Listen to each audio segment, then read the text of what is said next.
Ngayong araw, isang murang tattoo na naman ang ibibigay natin para sa tatay na mapagmahal sa tatay na OFW balikbayang galing pa all the way from Australia. Nagbiyahe ng 8 oras lang naman sa eroplano upang matunton ang pinakagwapo na mapagbirong tattoo artist na taga Santo Tomas, Batangas. Pero itong session namin, home service. Dito lang naman sa Binangonan, Rizal. Sakay-sakay lang ng motor, biniyahe ko pa to.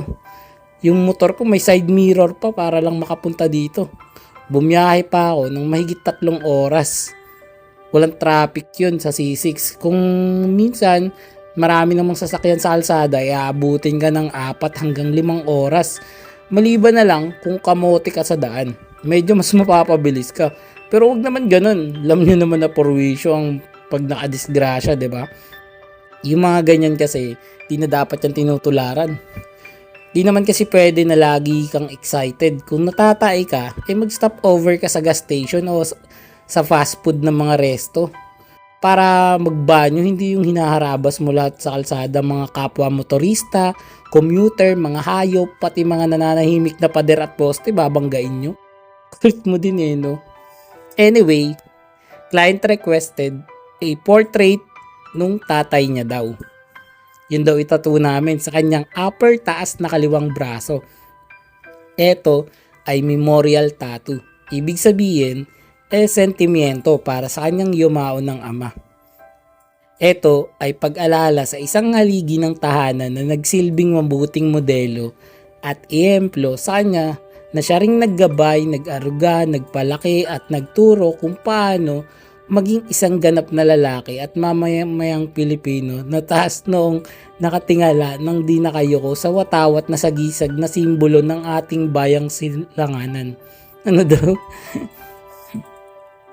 Pero ito seryoso. Happy Father's Day nga pa sa... ano daw? Kukailan seryoso no? Happy Father's Day sa lahat ng tatay. Pati sa mga mukhang tatay o kutis tatay na nanonood ng video na to.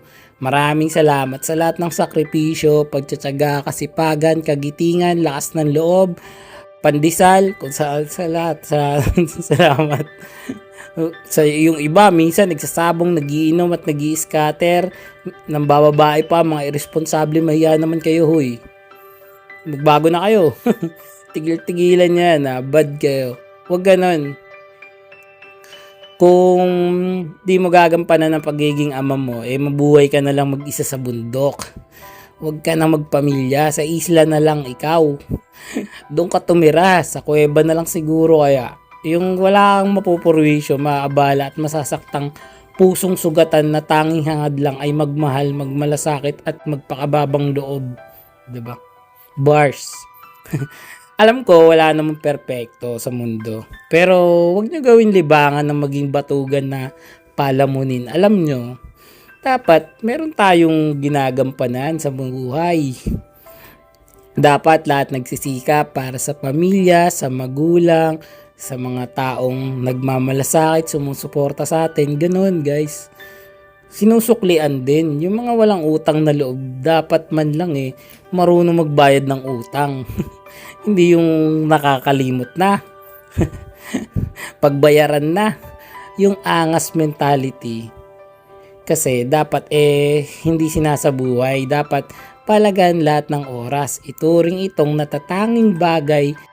Bigyang importansya at huwag sayangin dahil minsan lang ang bihira.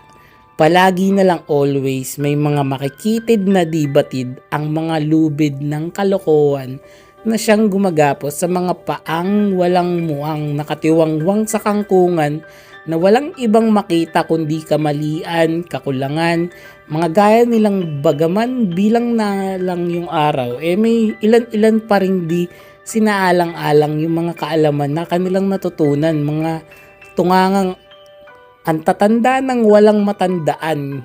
Kahit nasagasaan pa ng humahagupit na katotohanan, ay wala ganun talaga Wala tayong magagawa sa mga individual na tamad mag-isip.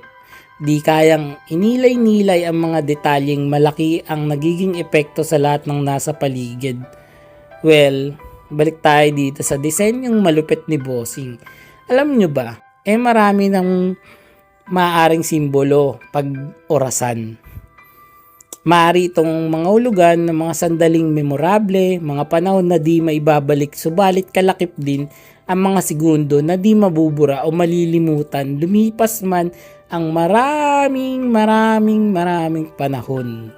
Okay, so gets nyo yun. Tsaka pag mahal mo yung tao, matik na yan, patato mo na yan. Kaya pag ikaw di ka pinatato, wala nagmamahal sa'yo. Hindi, joke lang.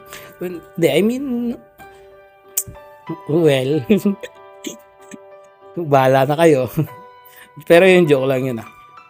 Pwede naman yung iba, pangalan lang, diba? Iba, mga simbolo lang, mga, kung ano-ano lang. Basta, magpatato lang kayo. Yun lang yung gusto ko sabihin. Okay. Ito nga palang si Bossing. Isang rapper ng kotse. Hindi yung sa kanta ng mga Makata tungkol sa kotse ha. Kundi yung nagdi-detail ng literal na kotse. Yung nagpapakintab, nagpapaganda, nagpapagwapo, ganon. Yung nakikita niyo sa social media. Ang totoo nga niyan, nakita niya pa in person si Supercar Blondie. Yung vlogger na influencer na nag-showcase ng iba't ibang mamahalin at maangas na kotse sa internet na sa kasalukuyan ay nakabase sa Middle East na Blondie yung buhok, kaya nga Super Blondie yung pangalan, Supercar Blondie, diba? Ba naman yan? Common sense. Pinakita niya pa nga sa akin yung picture. Grabe si Bossing, kinikilig pa. Boss, lagot ka sa asawa mo. De, joke lang. Aussie kasi yun. Anyway, itong si Bossing, napakatagal na ito. Bago pa ito mag-Australia, galing na siya ng Qatar, tsaka ng Saudi yata. Ayun, so, total niya, 12 years na abroad. Grabe, wala pa rin kasawa-sawa. Actually, pauwi na siya sa in next week or 2 weeks, ganun. Pambihira, diba? Napakasisipag talaga ng mga kabayan natin sa abroad. Kaya naman talagang kapag ka umuwi sila dito sa atin, sa bansa nating Pinas, diba? Sinusulit nila, kasama yan sa bucket list nila. Outing, check. Swimming, check. Painom, check. Pakain, check. Lechon, check. Sine sa mall, check. Manlibre, magregalo sa mga bata, check. Syempre, yung tattoo, hindi yan mawawala. Kailangan machikan din yan. Kaya, kayo, kung gusto nyo rin ng murang tattoo, kagaya nito, palagi ko na lang sinasabi, message, PM, direct message mo na agad ako sa FB page, More Than Vlogs.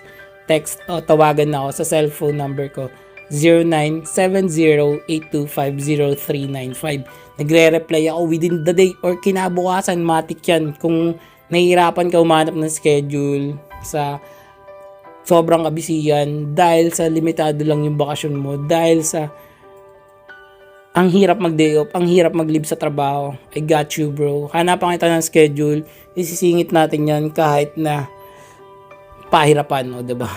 Tsaka ako, sobrang responsive ng page ko.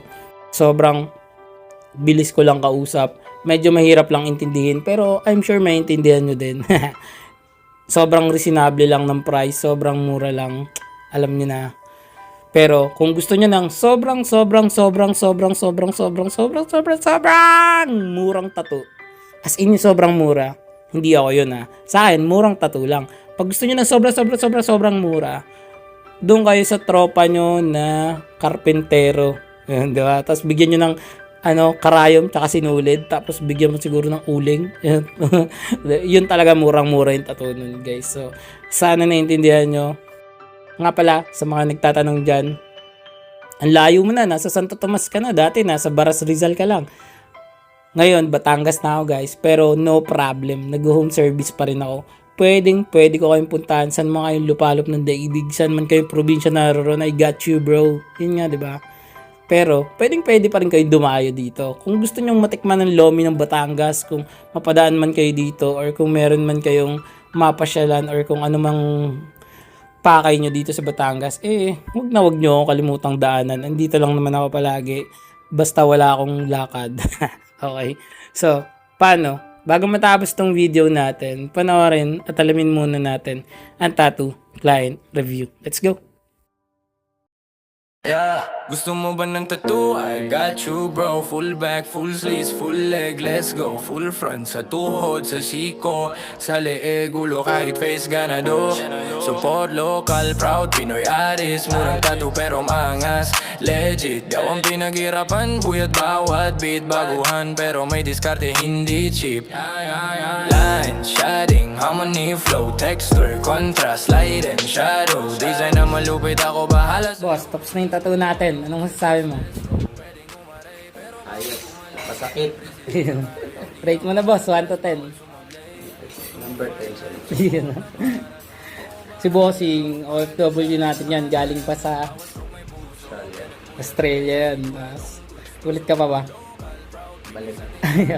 Yun ang pagbalik. Salamat boss sa tiwala.